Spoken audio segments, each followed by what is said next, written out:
ang mga pinakamainit na balita ngayong tanghali. Ekonomiya ng bansa lumago sa 6.3% nitong ikalawang bahagi ng 2024. Mga namamatay na baboy, libo-libo na dahil sa African swine fever sa Batangas.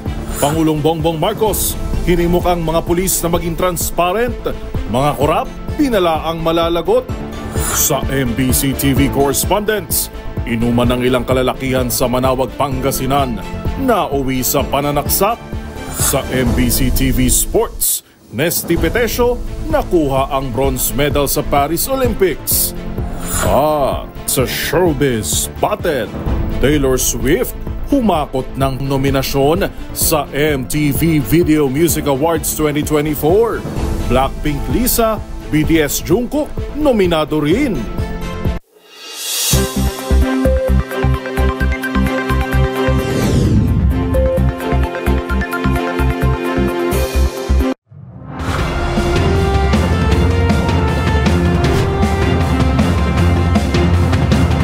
Bawat balita, makabuluhan.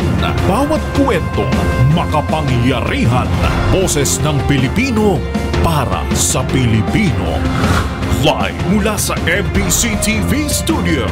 MBC TV Network News.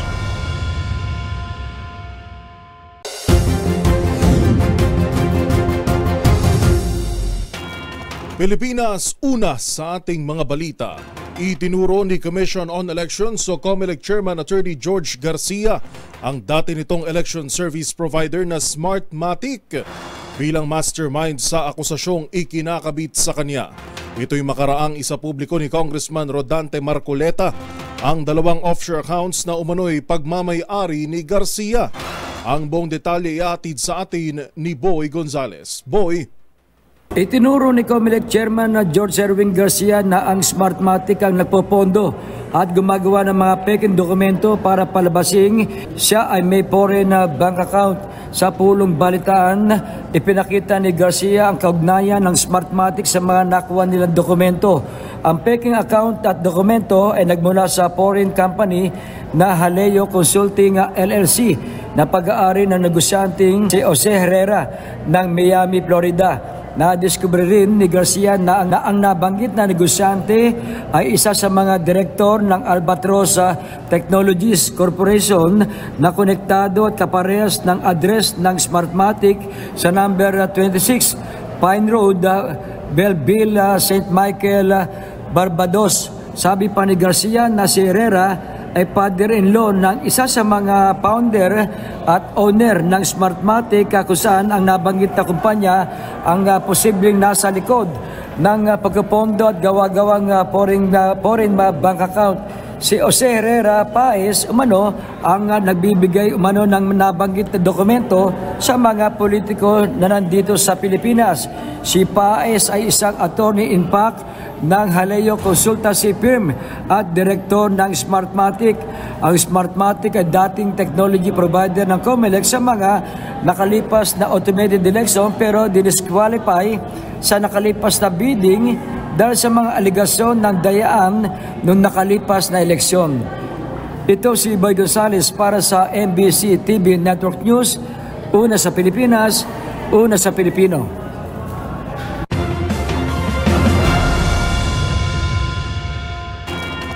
Lumago naman sa 6.3% ang ekonomiya ng bansa nitong ikalawang bahagi ng 2024 mula yan sa 5.8% noong nakalipas na pag-aaral o nakalipas na quarter. Ayon sa National Statistician, malaki ang naiambag dito ng construction, motor vehicle repairs at insurance industries. Ang buong detalye tutukan sa report ni Nicole Lopez Poyawan. Lumago ang ekonomiya ng Pilipinas sa ikalawang kwarter ng taon. Ayon kay National Statistician Dennis Mapa, bumilis pa sa 6.3% ang gross domestic product o ang halaga ng mga produkto at serbisyo sa bansa mula Abril hanggang Hunyo. Mas mabilis ang datos na ito kumpara sa 5.8% na paglago ng ekonomiya ng bansa sa unang quarter ng 2024 at siyang pinakamabilis na paglago ng ekonomiya mula sa ikatlong quarter ng 2023. Pasok ito sa target na GDP growth ng Administrasyong Marcos na nasa pagitan ng 6 hanggang 7% ngayong taon, habang sa pagitan ng 6.5% hanggang 7.5% naman ang target sa 2025. Tinukoy ng PSA ang construction, wholesale at retail trade, repair ng motor vehicles at financial and insurance activities na siyang may pinakamalaking ambag sa paglago ng ekonomiya ng bansa, habang ang agrikultura, forestry at fishing sector ay nakapagtala ng year-on-year na pagbagal sa paglago sa datos na 2.3%. Ito si Nicole Lopez para sa MBC TV Network News. Una sa Pilipinas, una sa Pilipino.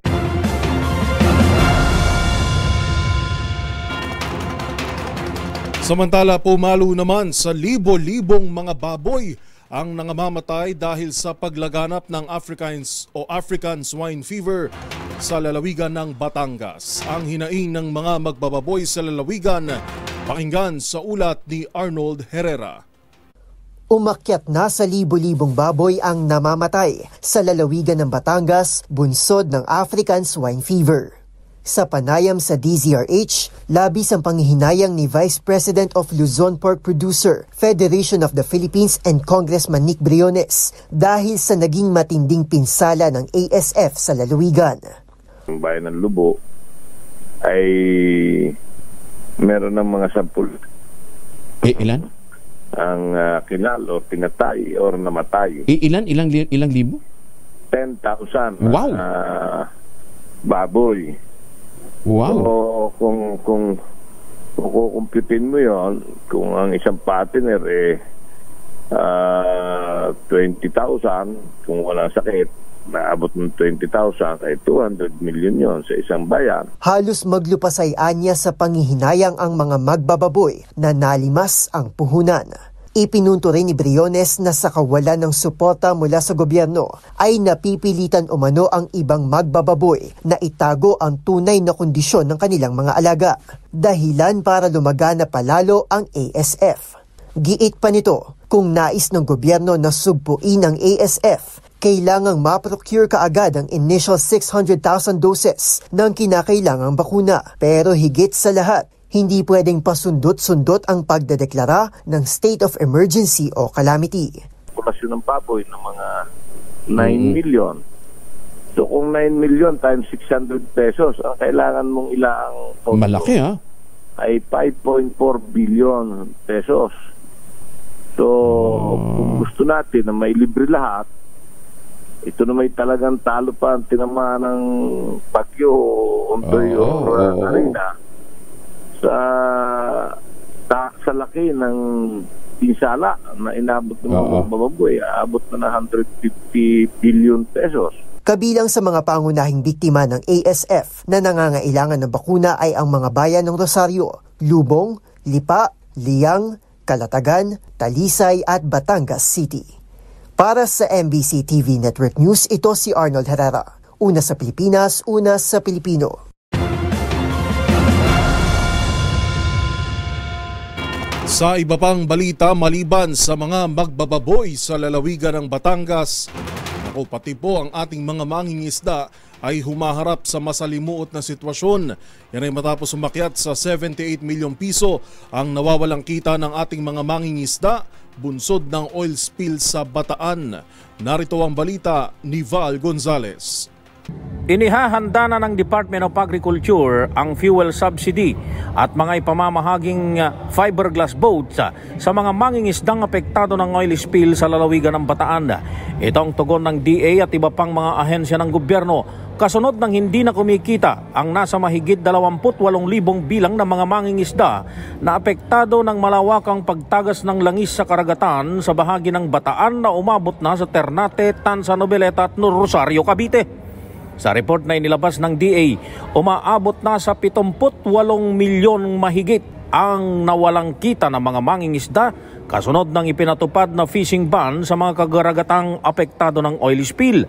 Ayon sa DA, nasa 5,810 mga apektadong bangkang pangisda ang hindi na nakakapamalaot dahil sa insidente. Sa panig ng BIFAR, una na ring namudmod ng family food pack sa libu-libong bilang ng mga mangingisda sa Cavite, habang sa pahagi naman ng DSWD ay namahagi na rin itong nakalipas na linggo ng mga family food packs, habang under assessment kung magpapamigay ng tulong pinansyal sa ilalim ng Assistance to Individuals in Crisis Situation o AICS. Sa ngayon ay inihanda na rin ng DA ang iba pang mga tulong sa mga mangingisdang apektado ng oil spill. Para sa MBC TV Network News, ako naman Val Gonzales, una sa Pilipinas, una sa Pilipino.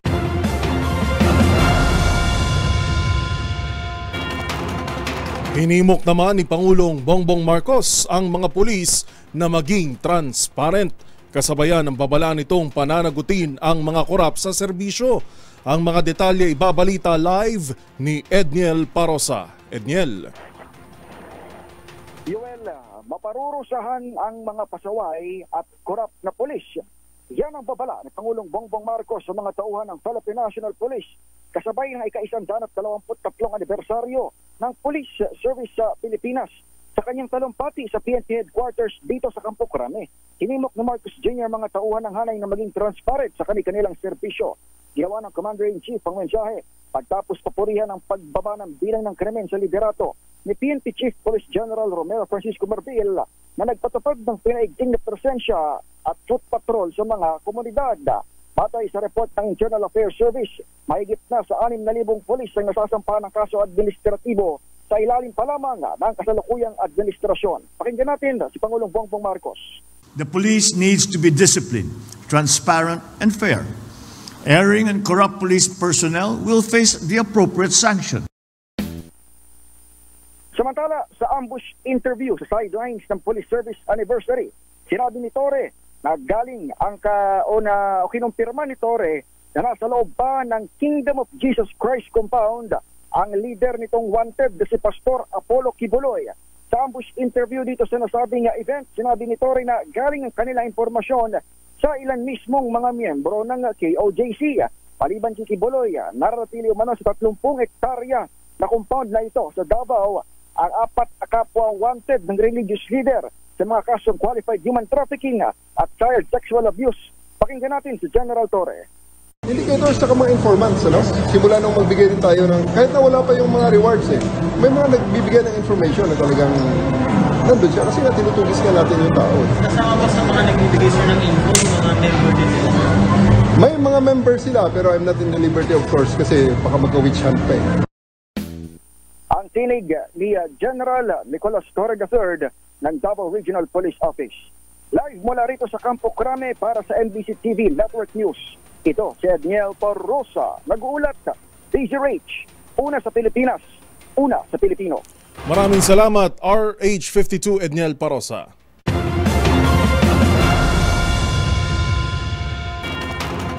Sa iba pang mga balita, magbibigay naman ng hiwalay na cash rewards ang Manila LGU para sa mga batang Maynila na sina Olympic gold medalist Carlos Yulo at EJ Obiena. Sa panayam ng DZRH, sinabi ni Manila Mayor Hani Lacuna na 2 million pesos cash reward ang ibibigay kay Yulo habang 500,000 piso naman kay EJ Obiena. Gate ni Lacuna, nanalo man o hindi, ay kanilang pinahahalagahan ang effort ng kanilang mga atleta. Dagdag pa, naghahanda na rin umano sila sa Heroes Welcome, ngunit hindi pa tukoy ang magiging ruta sa oras na maisapinal na ang pagdating ni Kaloy sa bansa. Naantay din po namin ang date ng kanila pong pagbalik dito sa Pilipinas. Wala pa hong binibigay sa atin na definite date. Kung kailan po sila darating. Yung karangalan po na binigay sa atin ng ating dalawang Obiena, yan po ang ating binibigyang pagpapahalaga.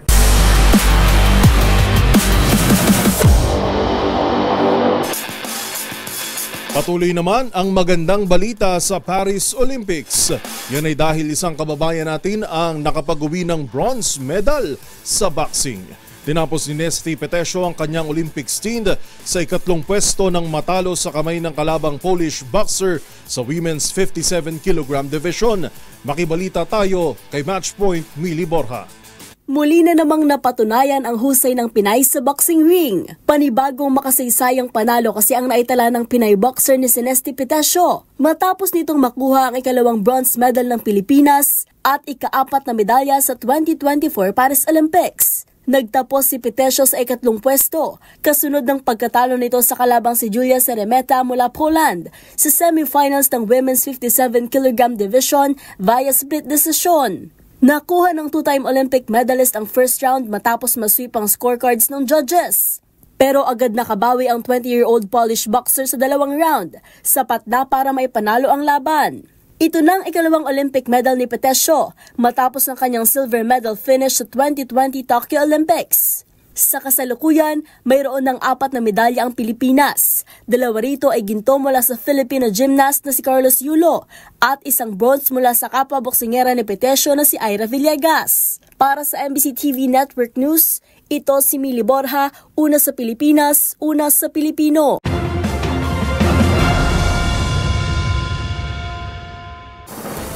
Narito ang mga balitang dapat ninyong abangan. Pagsulong sa economic charter change, muling pinanindigan ng Kamara. 3.2 milyong pisong halaga ng direhistradong luncheon meat nasabat sa Taguig. Sa MBC TV Sports, EJ Obiena, nais pa ring madepensahan ang world ranking.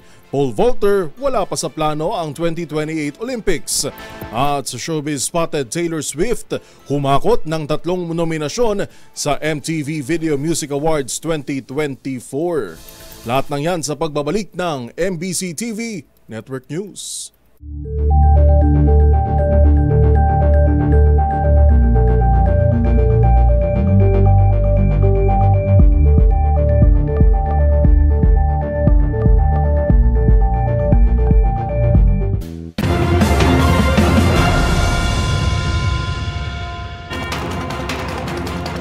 Muling pinanindigan ng Kamara ang pagsulong sa economic charter change.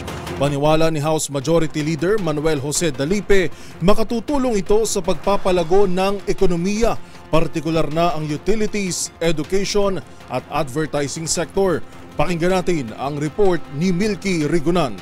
Malinaw ang posisyon ng Kamara na ang pag-amyenda sa 1987 Constitution ay nakatuon lamang sa economic provisions na ating saligang batas. Ang kay House Majority Leader Manuel Jose Dalipe sa Resolution of Both Houses No. 7, economic provisions ang isinusulong ng Kamara para makatulong sa ating ekonomiya. Sa panukalang economic charter, pinaamyendahan ang mga restrictive provisions ng 1987 Constitution tungkol sa public utilities, education at advertising sector. Sabi ni Dalipe, ang bersyon ng Kamara ng Economic Charter ay naisumite na sa Senado kasama ang pag-asang aksyon ito ng mataas na kapulungan. Naitransmit na niya ito ng Kamara sa Senado noon pang Marso. Dahil dito sinabi ni Dalipe wala ng pag-asang makausad pa ang anuman tangkang para isingit ang panukalang term extension. Reaksyon to ni Dalipe sa Resolution of Both Houses No. 6 na isinumite ni Ilocos Norte Representative Angelo Barba. Sa bill ni Barba, ipinapanukalang extend ang term of office ng mga kongresista sa 5 taon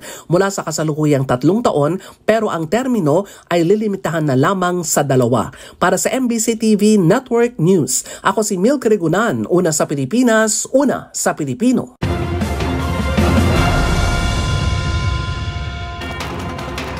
Samantala, napagdesisyon na naman ni Senate President Cheese Escudero na hindi welcome sa Senado ang mga bodyguard ng mga opisyal ng gobyerno sa pagpasok ng budget season.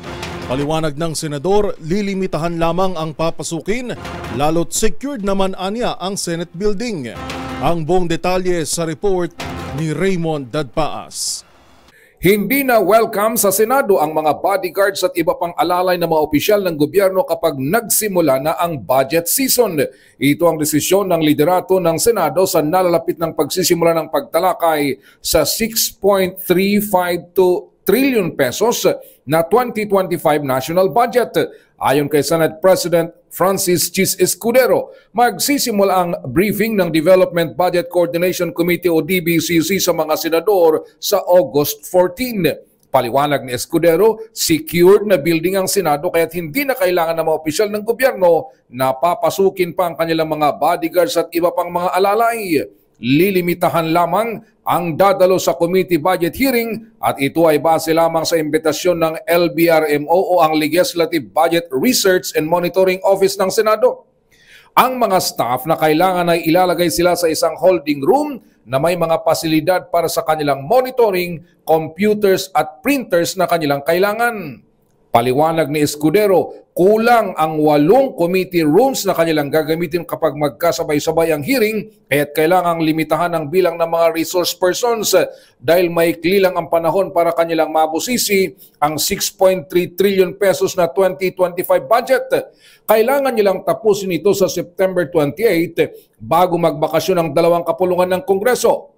Paghahanda na ito para sa filing ng candidacy sa buwan ng Oktubre para sa mga kandidato sa May 2025 midterm election. Secure na building ang Senado at hindi nyo kailangan dalhin lahat ng bodyguard nyo dito sa Senado.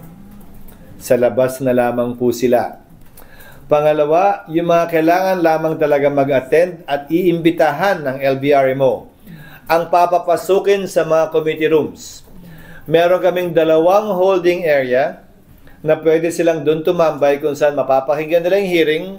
Bibigyan namin sila ng internet, lamesa at koneksyon ng kuryente para kung may kailangan sila i-download at i-print at itakbo doon sa hearing, magagawa nila mula sa holding area. Para sa MBC TV Network News, ito si Raymond Dadpaz, una sa Pilipinas, una sa Pilipino.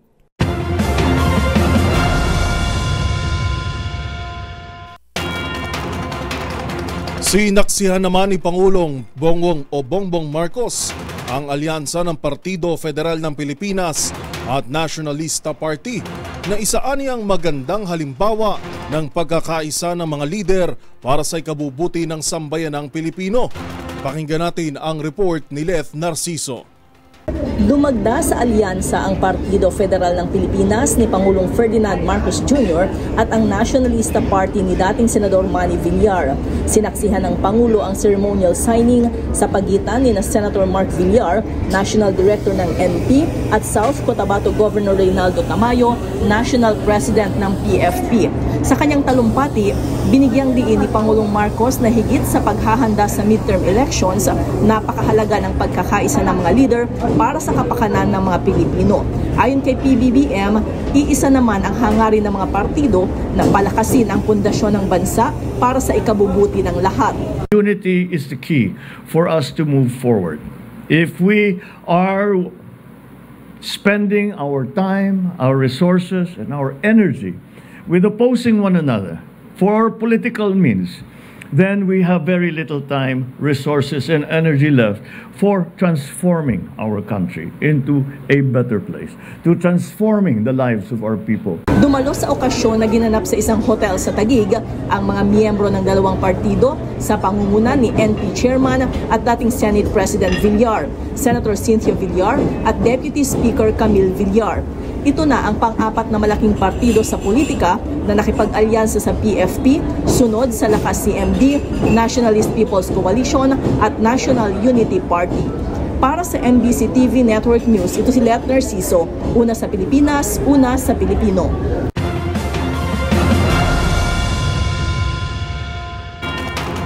Samantala, isinisi naman ng Land Transportation Office o LTO sa mga dealer ang matagal na pagkatenga ng mga plaka ng sasakyan. Kabilang na yung mga sasakyang binili itong mga nakalipas pang taon. Ang mga detalye ihatid ni Kyle Bulyas. Marami pa ring plaka ang hindi pa naipamamahagi at nakatenga pa rin sa mga car dealer. Ayon sa hepe ng Land Transportation Office na si Assistant Secretary Vigor Mendoza II, may mga dealer na hawak pa rin ang plaka ng mga sasakyang nabili noon pang taong 2023. Araw-araw pinupuntahan po ako dealer. Kasi talaga makaawa na kami sa dealer. Marami na tayo na penalize sa dealer. From fines to suspension. Kailangan talaga ilabas nila yung mga plaka niyan. Dagdag pa ni Mendoza, naglalabas sila ng show cause order para sa mga tauhan ng LTO at car dealers upang alamin kung bakit naiipit sa kanila ang mga plaka ng mga sasakyan. Samantala, pinag-aaralan na ngayon ng LTO ang pagpapalawig pa ng kanilang e-patrol services sa mga susunod na buwan ng 2024. Ayon sa LTO chief, layo nitong mas ilapit sa publiko lalo na sa mga malalayong barangay ang kanilang mga serbisyo, gayong patuloy na idinadaing ng mga motorista ang matagal na proseso sa mga serbisyo at hindi accessible na mga opisina ng LTO. Una nang ipinag-utos ni Transportation Secretary Jaime Bautista na gawing hassle-free ang mga serbisyo ng LTO para sa mga Pilipino.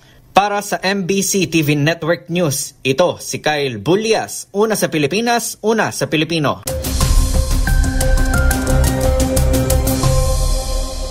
Pilipinas. Makakaranas ng maulap na panahon at mga panakanakang pag-ulan ang Northern at Central Luzon matapos bahagyang kumilos paakyat ang hanging habagat. Kabilang sa mga apektadong lugar ang Zambales, Bataan at Ilocos Region. Habang localized thunderstorms pa rin sa hapon, gabi at maging sa madaling araw ang posibleng magpaulan sa nalalabing bahagi ng Pilipinas. Samantala, tuluyan ng lumakas bilang tropical storm ang bagyo sa labas ng Philippine Area of Responsibility na may international name na Maria. Huli itong namataan kaninang umaga sa layong 2,230 kilometers east-northeast ng Batanes at tinatayang kikilos patungo sa silangan ng Japan. Batay naman sa climatological forecast ng Pag-asa, simula bukas hanggang weekend ay mataas ang tsansa na may mabuong low pressure area malapit sa Batanes na siyang hahatak at magpapalakas sa habagat kasama ng tropical storm Maria. Yan ang latest sa lagay na ating panahon ngayong Huwebes. Para sa MBC TV Network News, ito si Arnold Herrera. Una sa Pilipinas, una sa Pilipino.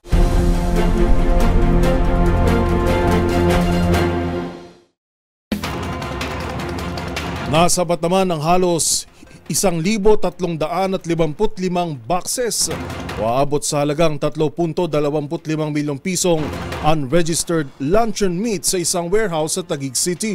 Ayon sa Southern Police District, 4 katao ang inaresto sa operasyon, kabilang ang business owner na si alias Angelica, 29 anyos, kaherang si Christine, 44 anyos at 2 warehouseman. 3 pang tauhan ng bodega ang tinutugis ng mga otoridad na may mga alias na Jinky, Hari at Insu. Inisyuhan ng establishmento ng report of violation dahil sa pag-ooperate ng walang lisensya at possession at pagbebenta ng mga hindi otorisado at rehistradong food product.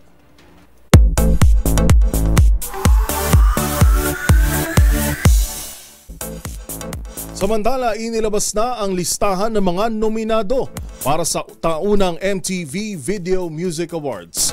At ang nanguna sa may pinakamaraming nasungkit na nominasyon, walang iba kundi ang pop superstar na si Taylor Swift. Kung sino pa ang ibang nasa listahan para sa 2024 edition ng VMAs, alamin sa Showbiz Report na ito. Hindi lang 1, 2, 3, kundi 10. 10 nominasyon ang nasungkit ni pop superstar Taylor Swift sa 2024 edition ng MTV Video Music Awards. 8 sa mga ito ay para sa kanyang kantang Fortnite featuring American rapper Post Malone. Nominado ito for Video of the Year, Song of the Year, Best Collaboration, Best Direction, Best Cinematography, gayon din sa Best Editing, Best Visual Effects at Best Art Direction. Susubukan din ulit mapanalunan ni Tay-Tay ang titulong Artist of the Year at Best Pop. Kung matatandaan, noong nakaraang taon, 9 na parangalang naiuwi ng award-winning singer-songwriter mula sa 11 nominations. Samantala, di rin papahuli ang mga South Korean star na sina Blackpink Lisa at BTS member na si Jungkook. Ang rockstar hitmaker nominado sa kategoryang Best K-Pop, Best Editing, Best Choreography at Best Art Direction. Habang si Golden Mac ni JK na may makatapat si Lisa for Best K-Pop Award at nominated din ito for Best Collaboration para sa kanyang hit song 7 featuring American rapper Lato. Nakatakdang ganapin ng 2024 MTV Video Music Awards sa September 10 sa New York City.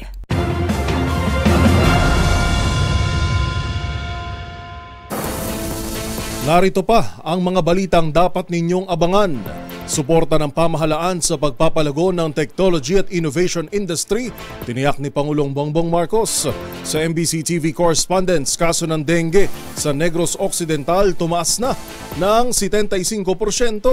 Sa Hoy, bawal yan, parusa sa mga motoristang bumibiyahe na paso ang ORCR. Alamin sa MBC TV Sports, EJ Obiena, nais pa rin madepensahan ng world ranking. At sa Showbiz Spotted, Jed Madela, bumisita kay Chris Aquino sa Amerika. Yan at iba pa sa pagbabalik ng MBC TV Network News.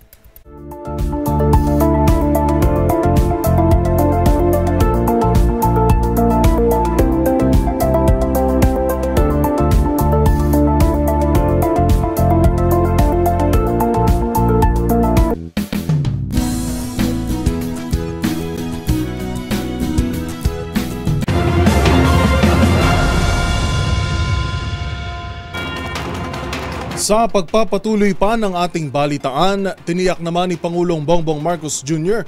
ang suporta ng pamahalaan sa pagpapalago ng technology at innovation industries. Sa kanyang talumpati na binasa sa pagbubukas sa isang electronics convention, ibinida nito ang libo-libong estudyante na nag-aaral ng kursong IT at Sciences.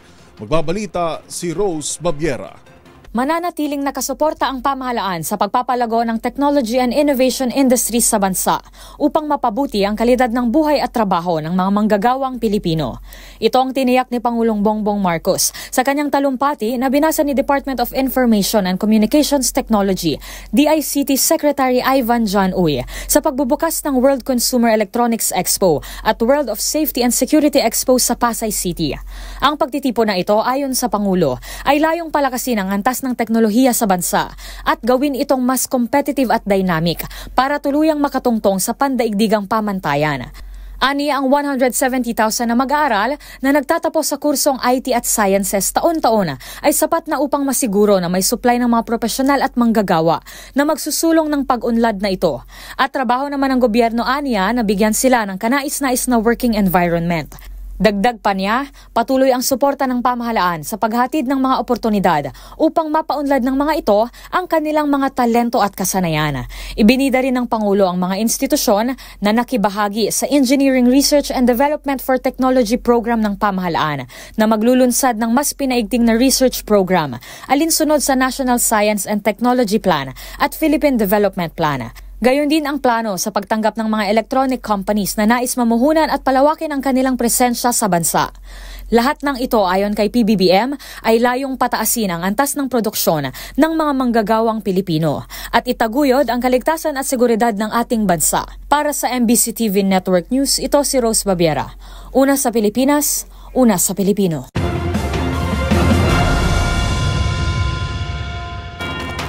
Sa iba pang balita, pasok naman ang trabaho party list sa top choices ng taong bayan.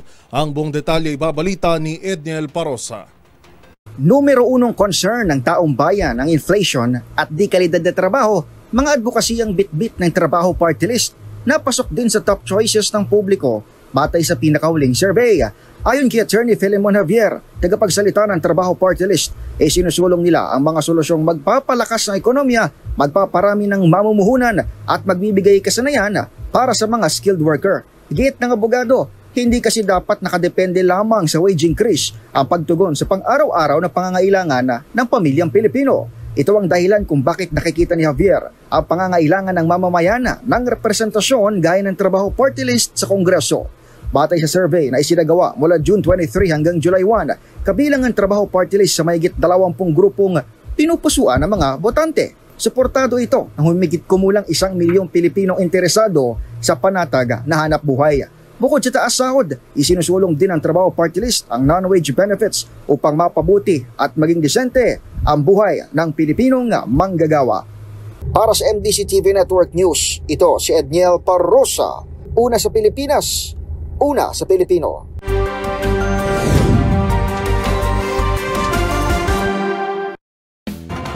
Nagbabala naman ang lalawigan ng Negros Occidental. Yan ay matapos tumaas ng 75% ang kaso ng dengue. Yan at ang iba pang mga rumarapidong balita mula sa probinsya, hatid ng iba't ibang istasyon sa ilalim ng MBC Media Group.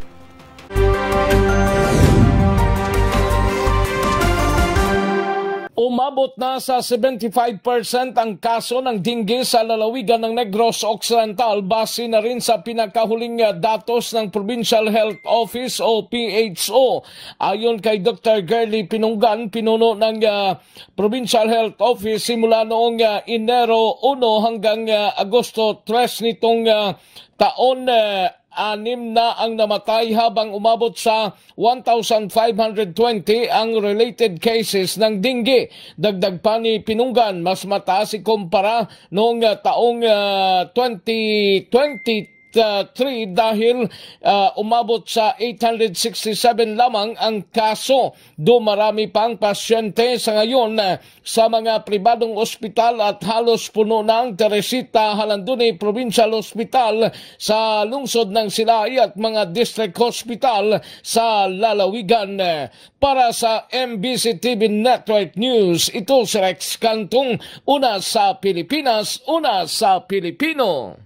Ginagamot ngayon sa Manawag District Hospital ang biktima na nakilalang si Rex Montemayor, 42 anyos, may live-in partner, magsasaka residente ng Barangay Villanueva Bautista. Habang ang dalawang suspekto may nasa likodan ng rihas na bakal ng Manawag Police. Sa ulat ni Chief of Police Major Napoleon Election Jr., kahapon ng hapon nagiinuman sa isang kitchenette sa poblasyon ng biktima kasamang live-in partner niya, at habang masaya silang kumakanta sa video okay ay kinantsawa naman ng mga suspect na nagiinom din sa kabilang mesa hanggang sa magkainitan at agad ay inupakan ng saksak ni Rogelio Rilosa, 57 anyos, ng Pugaro Manawag ng basag na bote na tinamaan sa kaliwang bahagi ng dibdib ang biktima bago pinagsusuntok ni Colin Dizon, 53 anyos, ng Barangay Poblasyon, si Montemayor, na dugo ang bumagsak at agad naman itong nadala sa paggamutan habang ang dalawang suspek ay naaresto agad na naharap ngayon sa kaukulang kaso. Para sa MBC TV Network News, ito si Freddy Fajardo, Aris 38, una sa Pilipinas, una sa Pilipino. Bumulagta naman sa kalsada ang driver ng motorsiklo sa panibagong vehicular accident kahapon dito sa probinsya. Kritikal ang kondisyon ng makasalpukan ng nasabing motorsiklo ang isang tricycle, namamasada na tricycle na minamaniho ni alias Elmer, 39 anyos. Dalawang pasahero nito, isang misis at isang estudyante. Ang motorsiklo ayon sa report ng PNP, minamaniho ni Arnel, 54 anyos, isang vendor. Nangyarang banggaan kung saan head-on ang dalawang sakyan sa mismong school zone, sa mismong barikada ng paaralan sa Barangay Old Rizal, Catarman. Ang dalawang driver at ang mga pasahero ay parehong nagtamo ng matiling sugat sa kanilang katawan. Nagad silang isinugod sa Northern Samar Provincial Hospital, ngunit napuruhan ang driver ng motorsiklo kung saan sa mga naka-upload na picture ay makikitang bumalagta ito sa kalsada. Ang mga biktima ay patuloy na ginagamot sa ospital. Mula sa MBC Network News, ito si Arts 34 Jane Galit Bandayan, una sa Pilipinas, una sa Pilipino. Balita mula sa Cordillera. Higit sa 10.6 na milyong piso ang halaga ng illegal na droga ang nakumpiska at naaresto naman isang high-value drug personality na resulta ng isang linggong pinaigting na anti-illegal drug operations ng Cordillera PNP. Ayon kay Procor Regional Director Brigadier General David Perado Jr., 8 anti-drug operations ang isinagawa sa Benguet at Kalinga na nagresulta sa pagkakasamsam ng 23,750 piraso ng fully grown marijuana plants, 32,000 gramo ng tuyong daon na marijuana at 40 gramo ng shabu na may kabong standard drug price na 8,632,720 pesos. Ang pinakamakabuluhang operasyon ng Kalinga PNP ay naisakatuparan sa Kalinga na kung saan nakumpiska ang higit 5.7 na milyong pisong illegal na droga sa ikinasang police response at marijuana eradication operation. Sa kabilang dako, 5 marijuana eradication operations naman at isang bypass operation ang ikinasa ng Benguet PNP na nagresulta sa pagkakasamsam ng higit 2.6 milyong pisong halaga ng illegal na droga at pagkakatimbog ng isang high-value individual. Para sa MBC TV Network News, ito si Romy Gonzalez, una sa Pilipinas, una sa Pilipino. Matagumpay na nakumpiska si pinagsanib na pwersa ng Taluma Police Station at Regional Special Operation Group o RSOG ang mahigit 100 na mga karton sa iligal na sigarilyo mula sa suspect. Ayon sa report ng Taluma Police Station, dakong 25 ng madaling araw, ikinasa ng mga otoridad ang bypass operation sa Purok 4 Dasbi, Barangay Matinapang, Davao City, kung saan nakatira ang kailang target sa operasyon na si alias Mark, 43 anyos. Suspect positibo na bilhan ng 50 rims sa YS Red Cigarette sa agent na nagpanggap na pusher buyer. Nakuha sa posisyon mula sa suspect ang 101 na karton na may lamang smuggled na sigarilyo na may halagang 1,212,000 pesos. Samantala nasa kustodiya na ng Taluma PNP ang suspect habang inihanda na ang kasong paglabag sa Republic Act 10643 laban sa naarestong suspect. Para sa MBC TV Network News, ito si June Suter. Una sa Pilipinas, una sa Pilipino. Isang requirement ang pagkuha ng updated o pagkakaroon ng updated na ORCR na makakuha sa pagrerehistro ng iyong sasakyan. Ito ay mahalaga at madalas hinahanap sa mga checkpoint o kung nasangkot ang isang motorista sa isang aksidente. Ano kaya ang parusa sa mga nagmamaneho ng sasakyan na hindi rehistrado? Alamin sa report ni Rose Babiera. Bagamat walang sistema na nagmomonitor kung ang isang sasakyan ay rehistrado o hindi, maliban na lang kung nahuli itong bumabiyahe sa kalsada, mahalaga pa rin na sumunod ang may-ari at driver nito sa mga pamantayan ng otoridad. Bukod sa requirement ito ay para mapanatili ang kaligtasan sa kalsada at masiguro na ang mga motorista ay responsable sa kanilang mga tungkulin sa daan. Ayon sa Land Transportation Office o LTO, ang pag-expire ng rehistro ng sasakyan at panahon kung kailan ito nararapat na iparehistro ay nakabatay sa huling 2 numero ng plate number nito. Ang rehistro ng sasakyan ay taon-taon dapat na nire-renew. Dito nakukuha ang ORCR o Official Receipt at Certificate of Registration na nararapat dalhin sa tuwing binabiyahe ang isang sasakyan. Ang sinumang mahuling bumabiyahe na paso ang ORCR ay maaaring patawan ng multa na 10,000 pesos. Kung lumampas na sa isang buwan na hindi ito nare-rehistro, i-impound ang sasakyan at i-release lamang sa sandaling narehistro na ang sasakyan at nabayaran na ang kaukulang multa. Parehong parusa rin ang ipapataw sa mga mahuling gumagamit ng mga peking registration documents. Kung mayroon pa kayong nahuling ipinagbabawal na akto o kaya naman ay mayroon kayong reklamo, itag nyo kami sa DZRH. Hoy! Bawal yan!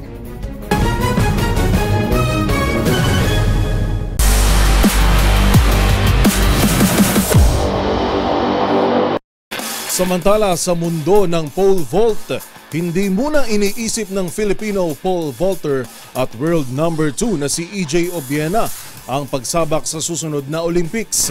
Sa isang press conference, sinabi nitong focus muna siya sa paparating na high-level competitions at magre-recover sa iniinda nitong spine injury bago pa ang Paris Games.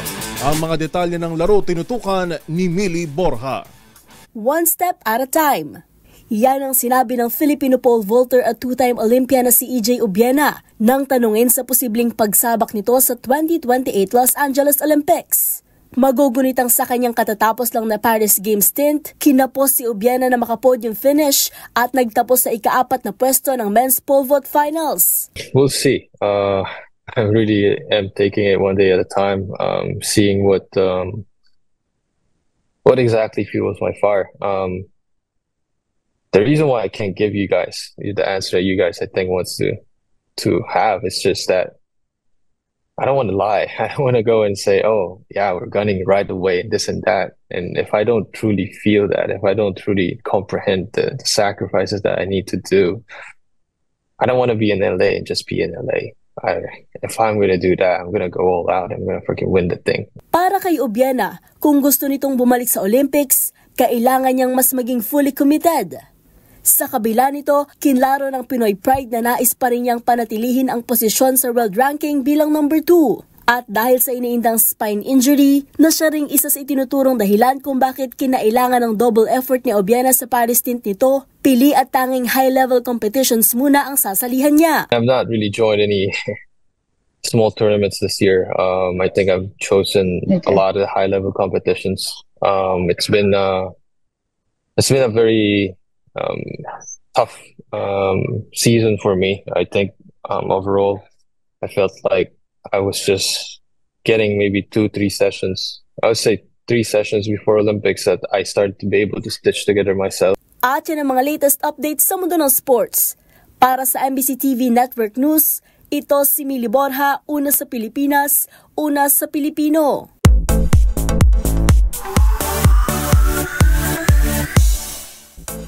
Sa ilang taong paninirahan naman abroad para sa kanyang pagpapagamot, maraming kaibigan sa industriya ang nakakamiss na sa aktres na si Kris Aquino. At sa pagkakataong ito, ang singer naman na si Jed Madela ang bumisita sa Queen of All Media sa Amerika.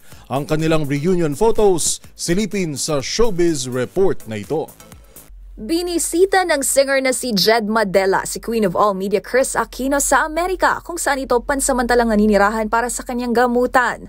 All smiles din sina Josh at Bimbi katabi ng kanilang mommy. Masaya naman si Jed at sa wakas ay nakadalaw na rin sa aktres. Sa ipa ng mga awit, we had a lot of catching up to do. Magunita na maliban kay Jed, ilan pa sa mga kaibigan ni Kris sa industriya na naunang bumisita sa kanya sa California ay sina King of Talk Boy Abunda, aktres na si Kim Chu, gayon din ang talent manager at showbiz columnist na si OJ Diaz, kung saan ibinahagi ni Kris ang planong umuwi sa Pilipinas bago matapos ang taon, oras na gumanda ang resulta ng mga isasagawang test sa kanya. Maliban sa update sa kanyang kalusugan, dito rin ni-reveal na aktres ang kanyang relasyon sa isang doktor sa Makati. Last July, umuwi sa Pinas si Bimbi para asikasuhin ang kanyang pag-aaral at naging laman din ng mga balita ang kanilang pagbisita kay First Lady Liza Araneta Marcos. Para sa MBC TV Network News, ito po ang showbiz angel Angelica Cosme, una sa Pilipinas, una sa Pilipino.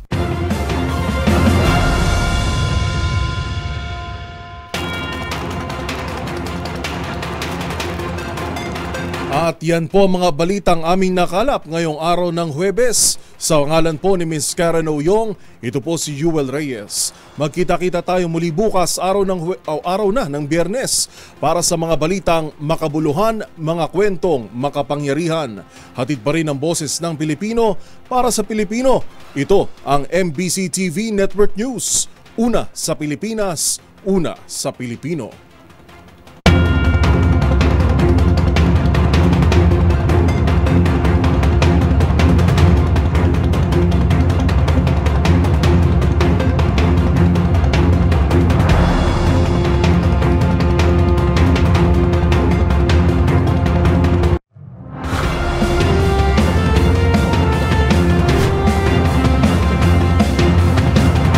Bawat balita, makabuluhan.